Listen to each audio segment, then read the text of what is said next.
আপনার হাতের স্মার্টফোন কি আপনাকে ৭ বছরের জন্য সরাসরি জেলে পাঠাতে পারে, সাথে ৫ কোটি টাকার জরিমানা?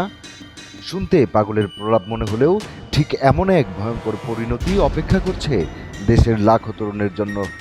আপনি হয়তো ভাবছেন, ভিপিএন আর ভুয়া মোবাইল ব্যাংকিং অ্যাকাউন্ট দিয়ে আপনি ধরাছোঁয়ার বাইরে বসে অনলাইনে গেম খেলছেন বা বাজি ধরছেন। আপনার এই ভ্রান্ত ধারণার কফিনে শেষ প্যারেক ঠুকতে সংসদে উঠে গেছে এক চরম করা আইন। আজ আমরা আপনাদের জানাবো কিভাবে আপনার একটা ছোট্ট ক্লিক আপনার পুরো জীবন এবং পরিবারের ভবিষ্যৎ মুহূর্তের মধ্যে ধ্বংস করে দিতে পারে। কালের দাবিতে আপনাদের স্বাগতম, যেখানে আমরা খবরের পেছনের আসল সত্যটা খুঁজি, কোনো ভয় ছাড়া, কোনো পক্ষপাত ছাড়া। ১৫৭ বছরের পুরনো মানধাতা আমলের আইন দিয়ে এতদিন যারা অনলাইন জুয়া আর বেটিং সাম্রাজ্য গড়ে তুলেছেন তাদের দিন শেষ। মঙ্গলবার সংসদে স্বরাষ্ট্রমন্ত্রী সালাউদ্দিন আহমদ উত্থাপন করেছেন জুয়া প্রতিরোধ নামের নতুন বিল। Cryptocurrency, virtual casino, sports betting কিংবা স্পট ফিক্সিং, ডিজিটাল পর্দার আড়ালে যারা এই ফাঁদ পাচ্ছেন বা পা দিচ্ছেন তাদের জন্য অপেক্ষা করছে ১৪ মাত্রার কঠোর শাস্তি। হিসেবটা খুব পরিষ্কার।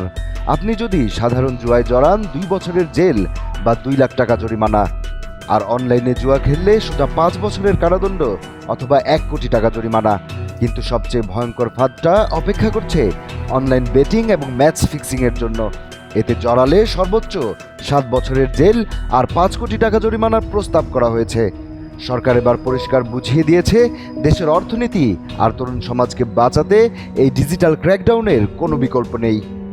এখন একবার আয়নার সামনে দাঁড়িয়ে নিজেকে প্রশ্ন করুন, শর্টকাটে বড়লোক হওয়ার এই নেশা কি আপনার সব কিছু কেড়ে নেওয়ার আগেই আপনি থামবেন, নাকি ওই ৫ কোটি টাকার জরিমানার নোটিশ আর হাতকড়া নিয়ে পুলিশ আপনার দরজায় আসার অপেক্ষা করবেন? আপনার মতামত নিচে কমেন্টে জানান। দেশের সবচেয়ে গুরুত্বপূর্ণ আর নির্ভীক বিশ্লেষণ সবার আগে পেতে কালের দাবি চ্যানেলটা এখনই সাবস্ক্রাইব করুন।